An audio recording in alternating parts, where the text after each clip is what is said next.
Hello and welcome to episode 262 of the official EstablishTheRun.com podcast. My name is Adam Levitan, as always joined by Evan Silva. We just went team by team through the NFC. Today we will be going team by team through the AFC Week 5 Fantasy Fallout. Evan, how's it going? It's going well. Before we get into it, two things. First, NBA is coming in 1 week. Head to the subscribe page. We have two separate products. One for DFS, another for props. You can bundle both together if you so wish. NBA fantasy really is a great game. Slates every single day. It's the best. Second, this show is brought to you by our friends at PrizePicks.com. Props market is up and running, and it's awesome. I know a lot of people don't have access to legal player props because you're in New York or California or Texas or a bunch of other states that don't have regulated sports betting. PrizePicks is legal and regulated there. If you want to give PrizePicks a try this week, they have a 100% instant deposit bonus up to $100. Use promo code ETR at PrizePicks to get the best deal, or use the link in the show notes. Again, promo code ETR at PrizePicks.com for the instant deposit bonus and best deal. All right, let's get into it here with the AFC. Evan, Baltimore played on Monday Night Football. So many island games already for the Ravens this year. And this one, it was looking really bad for the Ravens. They come storming back. And Lamar, the narrative in Lamar is he can't play from behind. They get down by 20. The Ravens are dead. They came storming back last night. Lamar goes absolutely nuclear. Small note, Tyson Williams was active over Le'Veon Bell in this game. Doesn't really matter too much, though, as really Tyson is well behind Latavius Murray. What'd you see out of the Ravens comeback overtime win? Yeah, again, Lamar Jackson just has this team on his back right now. First of all, I was trying to get like an in-game bet on the Ravens to come back. I don't know what happened. I didn't get it in, and that was really tilting to not get that in. But Lamar Jackson has put this team on his back. The defense is not nearly as good as it has been in past years. Their offensive line, and even much of their skill position unit has been ravaged by injuries. They have the worst running game in Baltimore like in years, and Lamar Jackson is out here balling. I know that he's had like some fumbles and he's made some miscues. He's got 3 interceptions through 5 games, but they would. There's no way that they would be 4-1 without him. Put some respect on this dude. He is playing 9.1 yards per pass attempt. And people call him a running back on the internet. That is outright disrespectful. I think that I was looking at MVP odds. Maybe I could get him at like 20-1. He's 12-1 on DK right now. One of the top 7 or 8 guys. I think he should be one of the top 3 or 4 guys. He has been playing that well as a passer, and of course, he's always got that dynamic running ability in his back pocket. But that was an awesome comeback. Some of these primetime games have just been sensational so far this year.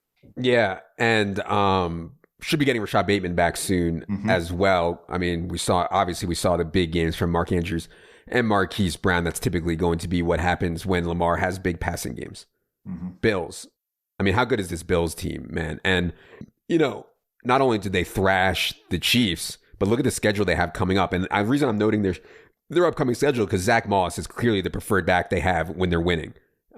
They love using Zach Moss over Singletary when they're winning. Titans, Dolphins, Jaguars, Jets, Colts coming up next for the Bills. And so I don't like playing Bills running backs, but Zach Moss is going to profile pretty well in games where they're getting 20, 25 point leads and they're going to score 4, 5, 6 touchdowns in a game. What'd you see out of the Bills win over the Chiefs? Well, I think it was a big test for them because the quality of their defensive metrics were really good in the first 4 games, but the quality of their defense was questionable because of the strength of their opponents. They played some weak-ass offenses in the first month. And so now they face Kansas City. They really take care of business. I've been skeptical to say the least of Zach Moss and really any of the Bills running backs like you. But as you mentioned, the schedule, how well their defense is playing, how well their offense is playing to put them in situations where they're going to be playing in run-friendly scripts. Zach Moss looks like a pretty good option, maybe an every week RB2 going forward. Cincinnati Bengals got T. Higgins back, first game back after missing 2 games with a shoulder issue. His usage was good. I mean, 36 routes on 44 Joe Burrow dropbacks, 18% target share is pretty good, but only 5.32-0. I mean, Jamar Chase is clearly the big play guy still. I mean, T. Higgins is a baller. It's hard to pick which guys out of the 3 to play each week. Tyler Boyd's still going to have some big games. I think T's going to have some big games, and obviously Jamar Chase is an absolute baller. Other note on Cincinnati I had is this Joe Mixon thing. You know, I wish they would just sat him down, but instead of sitting Joe Mixon down, they just didn't play him on passing downs. And that's really what they've been doing for the last few weeks, even before the ankle injury. Joe Mixon has 6 targets over the last 4 games. Only a 5% share. So it's going to be hard for Joe Mixon until he gets healthy. And even when he is healthy, it's going to be hard without a clear pass down role for Joe Mixon to really get to a huge ceiling. What you see out of the Bengals kind of wild game against the Packers? Yeah, it was kind of strange to see him in there as like Samaje Perine like change of pace back. Yes. I mean, it was weird that they played him. I mean, he didn't practice all week. He had the Saturday workout. I don't know, just let the guy get healthy. You know, I don't understand it. Browns. David Njoku broke out, man, in a big way. Mm-hmm. But his usage isn't really all that different. I mean, all year he's been right around 50% of routes per dropback. So, you know, he ran 21 routes on 38 Baker dropbacks in this game. That's kind of where it's been. The difference was the game went absolutely wild. I mean, 90 points were scored in the game. Baker finally had a good game. It's amazing that in this game, Odell still shit the bed. Like, there's just something off with Odell and Baker. It's been like that since he got to Cleveland. It just does not feel like they click whatsoever. I'm like humiliated that I played Odell in cash in week 4. I mean, that was just absolutely egregious. I should have given all that Kia money to Dink's charity instead. But anyways, are you buying David Njoku's breakout? And anything else on the Browns? I mean, we've always known that David Njoku is like one of the most explosive tight ends in football. That, you know, that's been the case for a long time. It's just that he's been error prone. He came into the league super young and like pretty raw, and you know, he had to kind of learn how to block and, you know, all this to earn the trust of the coaches. And, you know, typical like young tight end, maybe overdrafted a little bit stuff. But we always knew that he had potential to have just monster games. And now we see it. The thing is that he's a role player in Cleveland, you know, and I don't think that that's going to change. They're going to continue to play Austin Hooper, Harrison Bryant. They spread the ball around like no other team in the league. I mean, they throw passes to Demetric Felton, you know, DPJ, OBJ, like there's just, you know, they have a dominant rushing attack, which just went absolutely berserk against the Chargers, Nick Chubb in particular. So it's going to be almost impossible for him to maintain consistency. I'm sure he'll be picked up and then he'll, you know, go 2 for 14 next week and then dropped. And, you know, that's just kind of how it's going to go in all likelihood. Yeah, I would not bid a lot of fab on David Njoku at all, in my opinion. And not just is he rotating a lot, but also when this team is playing well, when they play how they want to play, their pass rate over expectation is like among the lowest in the league. Like they just don't want Baker throwing a ton. Let's go to Denver Broncos. I was worried about Courtland Sutton's ankle, man. I thought that Courtland Sutton was legit banged up, a legit game time decision. He gives it a go, and Courtland Sutton has another huge game. I mean, without Jerry Jeudy out there, without KJ Hamler, Courtland Sutton can have absolutely massive games. That's what we saw on Sunday. This was kind of a spot that we thought Pittsburgh would come in and play well, and they did. What do you see out of the Broncos? Yeah, not a whole lot to add to that. I mean, it's, you know, it's not a great offensive environment for box score production, but you're right. You know, Courtland Sutton, he's number 2 in the NFL in air yards right now, and he just doesn't have a whole lot of target competition. I was very surprised that Noah Fant did not have more involvement here. No Albert O, no Hamler, no Jeudy. I don't know when Jeudy comes back though, and you know, the coming back from high ankle sprains is never a given, but when he comes back, he should jump into a lot of opportunity. For sure.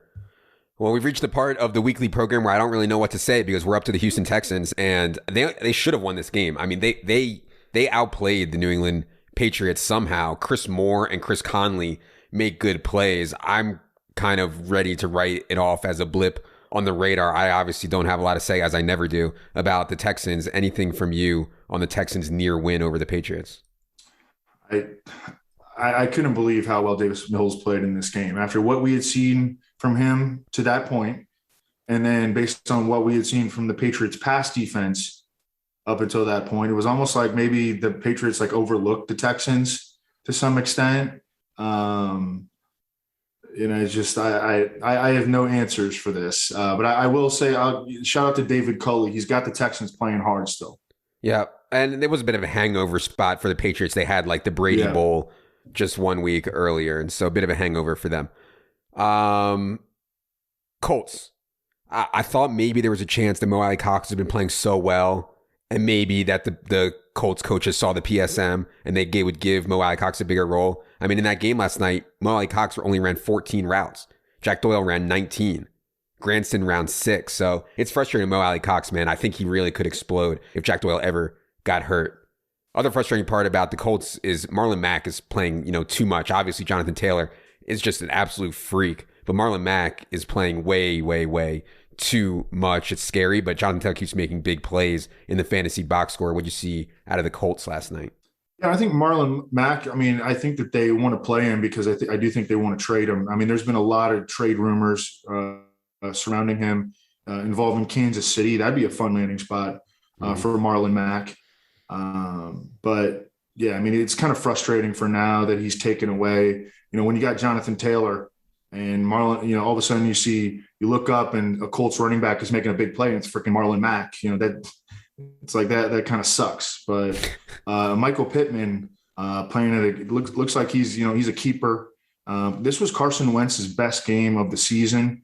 I don't know if we can expect that to carry over into future weeks, but he did play pretty well in this one. The Colts gave the Ravens a run, but Lamar was just too much. Jacksonville Jaguars. The Laviska owners are in shambles right now. Evan, Laviska only 28 routes on 43 dropbacks, even though DJ Chark was out. Only a 9% target share for Laviska with DJ Chark out. Jamal Agnew and Tavon Austin are out there earning targets. And so it's hard for me to believe that you can't scheme some stuff. Let's forget about for a second if you think Laviska Shenault isn't that good down the field. You can't scheme short area stuff with no ETN, with no DJ Chark to Laviska Shenault. It just absolutely makes no sense to me. On the other side of the coin, Dan Arnold's usage looked really, really good. And I think people who maybe missed out on Ricky Seals-Jones have a shot at Dan Arnold this week. I wouldn't be excited about it, but they did make a trade for Dan Arnold. He's an athletic guy. And if they're not going to use Shenault in kind of that middle of field short area, maybe they're willing to use Dan Arnold more there. What do you think about Arnold as a pickup and anything to say to the Shenault owners? Yeah, I think Dan Arnold's definitely a pickup, because we noticed and noted that 3 days after the Jaguars traded him, leading into that Thursday night game, he led all their tight ends in routes run.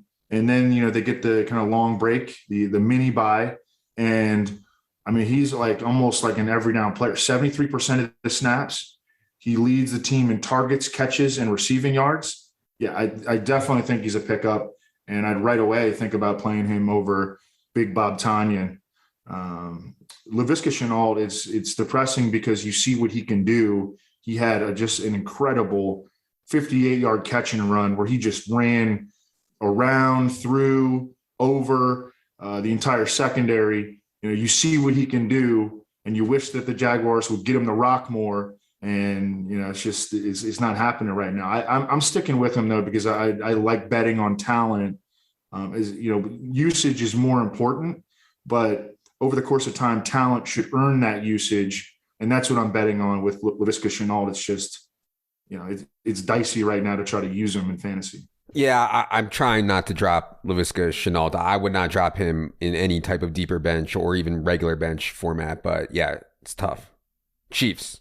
So one of the big injuries of the week was Clyde Edwards-Helaire MCL sprain. Sounds like, 1, 2, 3, 4 weeks, something like that for CEH. We saw in the immediate wake of CEH's injury, Darrell Williams, the mentor, comes in, out touches Jerick McKinnon 5-1. Overall, 37-27. Darrell ahead of McKinnon in snaps.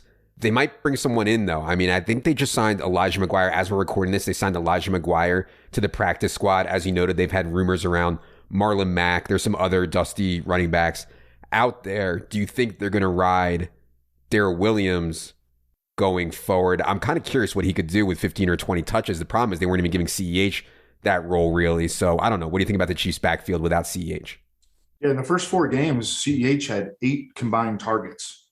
So, I mean, they have just not been thrown to their running backs. Patrick Mahomes is trying to make plays downfield. I understand it. But from a fantasy standpoint, that has a limiting effect on what you can do. Darrell Williams can pass block. They trust him in that respect. We've seen him, play a lot of snaps in previous. I mean, in the Super Bowl, he played 55% of the Chiefs' offensive snaps, but they don't really feed him the rock. So, I mean, obviously, he's worth picking up, playing in one of the better offenses in the league.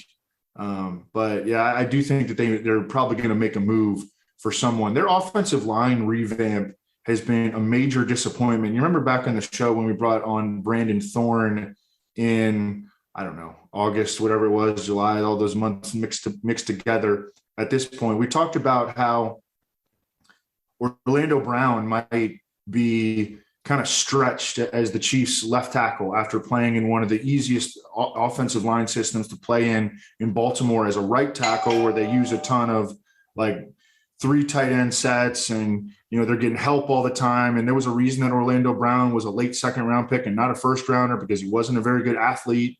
And now he's kind of getting exposed on Patrick Mahomes' blind side. And the rest of the offensive line has just not performed up to, the expectations that were had when they pumped a ton of resources and draft picks and all this into it. And it's been a problem. The defense is absolute garbage. That's why you see these combination of factors. That's why you see the Chiefs getting out to a slow start. With that said, this is a 17-game season. We've only played 5. Patrick Mahomes down to 18-1 to win MVP.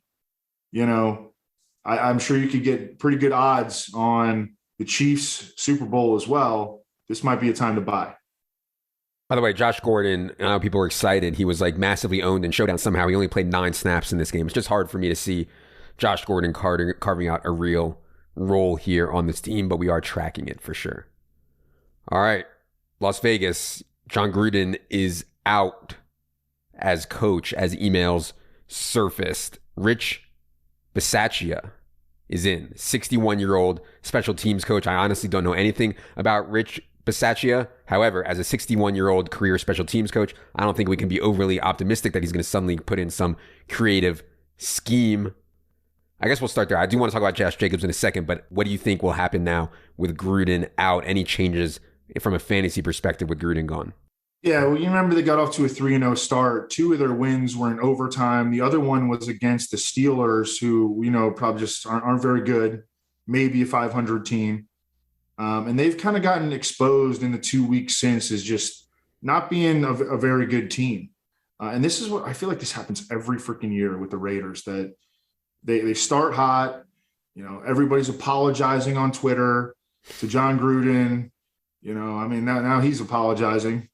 But it's just they're like kind of like a fraudulent team year in and year out. I feel like their season is just like crumbling right now, and I don't see how there could be any positive effect of just the organizational dysfunction, just continued organizational dysfunction. That I don't, sometimes in the past, like you'll see a coach get fired and then there'll be like a slight bump. I don't really, that's tough to envision, I think, for the Raiders right now. They're in a real, No, agreed. I don't think you get the new coach bump here at all. I would note, though, on Josh Jacobs' pass game role. So Josh Jacobs' last 2 games, 42 routes on 86 card dropbacks, and a 14.5% target share for Josh Jacobs. I mean, that's really good for a running back, especially one who we thought would be a 0 in the pass game. So, yeah, they signed Kenyon Drake for $11 million. Yeah, Peyton Barber has been out. But still, I just want to note that there is a little bit of pass game upside for Josh Jacobs here. And obviously, he has the base and goal line role locked up.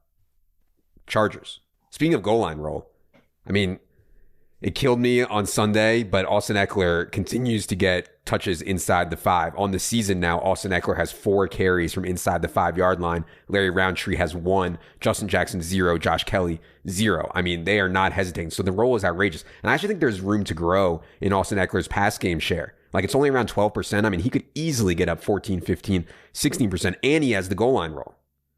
Also, another touchdown for Donald Big Dick Parham. I mean, it is an absolute crime against humanity to not give Donald Parham more snaps. Every time he's out there, he's just scoring touchdowns. What you see out of the Chargers' wild game against the Browns. Yeah, and Donald Parham's playing a lot. His route to, it's weird. They got him out there like as a blocker. It's strange. And it's funny, like after he scored his touchdown, he's like celebrating with Mike Williams, and they start walking away. Mike Williams is like not a small dude. You know, he's like 6'3", 6'4". Parham's got like half of a head over Mike Williams. You know, like this dude is just an incredible specimen, and he absolutely belongs in the NFL. I think in tight end premium, like he'd be a fun stash, you know, in a deeper bench tight end premium. I don't think you can really have him anywhere else, but you know, if something were to happen to Cook, or suddenly we see a role change, you know, in terms of his routes run, again, he's playing a lot. Like they know that he can play. So, you know, that I think that tells you something. But yeah, Austin Eckler has been a stud. He's the number 2 overall RB in fantasy behind only the big dog. And I think he should stay hot. This offense is killing it. This is one of these teams that they're doing everything right. You know, they're maximizing, they're optimizing everything. And it's been a pleasure to watch. Much different feel about this Chargers as to in past years. Let's go to the Miami Dolphins, and Myles Gaskin pops up for a huge game. I'm always wary of reading too much into these Tampa Bay games because teams get so far out of their comfort zone. I mean, Dolphins didn't even try to run. So Myles Gaskin gets out there, he catches 10 balls. 2 of them happen to go for touchdowns for Myles Gaskin. You know, I think Myles Gaskin is okay. He's clearly their best pass down back. I'm just hesitant to go too far overboard with it because it's against the Bucs. I also wanted to note Jalen Waddle because I'm a little bit tilted. I played Jalen Waddle in cash. I mean, I had a good week in cash, but Jalen Waddle, like, I mean, no Will Fuller, no Devontae Parker. The problem with trading up for the 6th overall pick for a dude who's 5'10", 180 is like, it's hard for them to be load-bearing wideouts. Like, can you rely on Jalen Waddle to soak up 8-10 targets and get him down the field? I don't know, man. I've been down on this pick. I know that Evan disagreed. I just thought that trading up for a 180-pound dude and thinking you have the next Tyreek Hill or whatever is a mistake in the NFL draft. But anyways, I'm getting too far out of my lane here. What'd you see out of the Dolphins' loss to the Bucs? No, I mean, I didn't think it was a great pick or anything. I mean, we fucking nailed it, though, with our draft props. So I liked it from that angle. But no, I mean, it's – you know, they also have their backup quarterback in there. They've got 3 offensive coordinators. You know, it's just this has been a very disappointing season for the Dolphins after they showed a lot of promise last year. They've taken a major step back in several categories. Their offensive line, like they have a lot of young picks on the offensive line and some high picks. And these guys and it's not coming together. You know, Austin Jackson was a 1st-round pick. Leon Eichenberg was, you know, a pretty high 2nd-round pick. Robert Hunt was a 2nd-round pick. And it's not clicking for the offensive line. They're not making plays downfield with Jacoby Brissett. You know, they play 3 running backs. I know that Gaskin had the good game this past week. That's not necessarily an indication of what's going to happen next week. It's a nightmare situation for fantasy. And from a team standpoint, like, I didn't see them taking this big of a step back. I mean, I knew that was in their – I knew that them being not as good as last year was in their range of potential outcomes, but them all of a sudden becoming like a bottom 5 team, I didn't see that. New England Patriots, as we mentioned before, had the hangover from the Brady Bowl, almost lose to the Houston Texans. Damian Harris looked like he banged up his ribs or like chest or something to me a little bit, but still, I mean, they got Ramondre in there over J.J. Taylor. Ramondre gets 11 carries. Damian Harris got 14 carries. And by the way, like, I'm not here to question Bill Belichick or whatever, but we said it at the time that, like, the way they spent, the players they spent all that money on in free agency just seemed crazy to me. Like Jonnu, 6 routes on 33 Mac dropbacks. Jonnu's been horrible. You know, Bourne and Aguilar, like, they're like borderline NFL starting wide receivers to me. Hunter Henry is fine. But yeah, I don't know, man. Like, this spending spree, I don't think is going to make a difference at all. And it might even be negative for the Patriots. But anyways, you mentioned Ramondre earlier, that you would like to add him over someone like Trey Sermon, what do you think about the backfield right now and anything else on the Patriots? Yeah, well, Damian Harris, he left at 2 different points, once with a chest injury, once with a rib injury, and he lost a fumble at the goal line. Now, they went back to him after he lost the fumble. But, that's I think that this is a situation, it's a week-to-week backfield. And Ramondre Stevenson didn't do a whole lot on his opportunities this past week, but Damian Harris is out there getting hurt and giving the ball to the other team.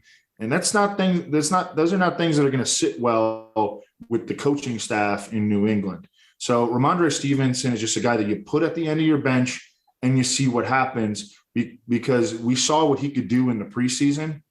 He can play in the passing game too. He did not fumble this past week. Everybody's been fumbling in New England. Like J.J. Taylor fumbled. Damian Harris has fumbled a few times. Ramondre fumbled in week 1. And that's going to make it's like a wide open situation in terms of, allocating playing time going forward. But Brandon Bolden is entrenched as the super poor man's version of James White. I mean, he's playing a lot of snaps in passing situations. Let's go to the Pittsburgh Steelers, who suffered a key injury. Juju Smith-Schuster looks like he's going to be done for the season, the slot man. And, they have some options. James Washington's been hurt. I'm not sure his status exactly. Ray McCloud has played in the slot for them some. But I do think that maybe they go with more 2 tight end sets, because Freiermuth's been playing pretty well. And they have Ebron, and they have Claypool, and they have Deontay. And that's pretty good, man. And so I'm excited for Chase Claypool specifically, because dude breaks the PSM. I mean, just an absolute playmaker deep down the field is Chase Claypool. I'm excited for his opportunities going forward. Like, if I had Chase Claypool right now, I'd be excited in the wake of this injury. I also think if you're really desperate at tight end, maybe you can make a Freiermuth ad. Maybe you can make an Ebron ad and see what happens there if they start using those guys more with Juju out. What do you think the fallout is from Juju's injury and anything else on the Steelers? You have to go with more 2 tight end sets. I mean, I think that would make some sense. They also have this 3rd tight end, Zach Gentry, who I think they like as like a possession receiver and as a blocker. He's had some big blocks so far this year. So that gives them another option if they do want to kind of tweak their offense. I don't know if they will, because, Ben makes the decisions and he doesn't want anything new around him. He doesn't want anybody shifting before the snap of the ball. It takes away from his concentration. So I don't know. Well, they'll probably just do what they always do. But yeah, I don't know. Or maybe they could use Deontay Johnson in the slot a bunch more. I don't know. We'll just have to kind of see, at the end of the day, like, I think it's still going to be a pretty mundane offense. They just have problems on the offensive line and, a quarterback that did play all right this last game, but, over the course of time, I think that he's probably going to be who we thought he was at the end of last year and at the beginning of this year. All right. Last team in the AFC we are going to do here today is the Tennessee Titans. I know people... not that I really want to talk about the Jets, but we did skip them. Oh, wow. Egregious on my behalf. Yes, the Jets. My note on the Jets is this Elijah Moore situation, because, Elijah Moore was like the talk of the offseason. Like, people were like so excited about Elijah Moore. He's been out here now, and he hasn't had a lot of target competition. He's missed a game, but now he's like rotating with Keelan Cole. Mm-hmm. And his catch rate is really bad. His targets per route run is really bad. It looks really bad for Elijah Moore. They are getting Michael Carter into somewhat of a lead back role and using Tevin and Ty Johnson a little bit less. But yeah, it just kind of is what it is on the Jets. They head into their bye after the London game. What do you have on the Jets? Yeah, I thought about not saying anything about us skipping them because I really don't have anything to say about them. Zach Wilson just kind of is like everything he does, all the good plays that he makes are like way outside of structure. And he's got to learn to play within structure if he's going to be a consistent quarterback. He's got 9 interceptions through 5 games, only averaging 223 passing yards. And if you're looking for reasons why, we can't get any consistency out of Corey Davis or any of these other guys, Crowder will pop up one week and then do nothing the next week. It's because there's just not a whole lot of production in the passing game to begin with to be distributed between these guys. All right. Last team is the Tennessee Titans. I know people are worried about A.J. Brown. I thought A.J. Brown's usage was really good in this game where he comes back from the hamstring injury. He runs a route on 24 out of 27 Ryan Tannehill dropbacks. He only got 6 targets, but that was a 27% share. They just didn't throw the ball at all. However, upcoming schedule for the Titans: Bills, Chiefs, Colts, Rams, the next 4 games. They're going to need A.J. Brown. They're going to need A.J. Brown in a big way coming up, and it's unlikely that Derrick Henry is going to be able to sustain 25 or 30 carries a game in those spots. Again, Bills, Chiefs, Colts, Rams. So I think we need to be careful about how we're thinking about the Titans here, because the schedule change is so drastic, going from these dust balls they've been playing to now playing some of the best teams in the league. Anything for you on the Titans? Well, I've seen like questions like, Derrick Henry's on pace for 531 touches. Do you like consider selling high on Derrick Henry because you don't think he can sustain this workload? Here's the thing. Derrick Henry, whether it be at Alabama or in the NFL, has always gotten a shit ton of volume. Well, at the beginning of his NFL career, he didn't, but that was just because the coaches were stupid. But for the last, 3 years, he's been getting a shit ton of volume. He never gets hurt. Mm-hmm. So he didn't get hurt in college. I don't think he's ever. There was one training camp where he had a boot on his foot for like 2 or 3 weeks. But I mean, he didn't even practice in training camp anyways. He was did individual drills for all of training camp this year. So I mean, he never gets hurt. So the answer is no. You just let him keep winning you weeks. He might get hurt at some point like that. That's the reality of the game. But no, you just keep taking the points and you don't overthink it. You just ride Derrick Henry. Yeah, I will say I do think that in these games against the Bills and Chiefs, his carrier projection, his touch projection is going to go down. Mm-hmm. We had him projected for 26, 27 carries. I guarantee you we won't have that when he faces the Bills and the Chiefs. But yeah, obviously, I'm not sure. But the saving grace is that he's been playing in the passing game. Yeah. So, I mean, this is, this was the year that I faded the big dog. And this looks like the exact year not to fade the big dog. We'll see. Unfortunately. I'd also note Darrington Evans. It's a long season, but yeah. Yeah, and Darrington Evans, not that it makes a big difference, but it looks like Darrington Evans could come off IR at any point here. All right, that is going to do it for this AFC Team by Team podcast. Don't forget, if you're not subscribed to this podcast, helps us a lot. We'd appreciate it if you hit the subscribe button on iTunes, on YouTube, wherever you are watching. It's free. For Evan, for producer Luke, I am Adam. Good luck, everybody.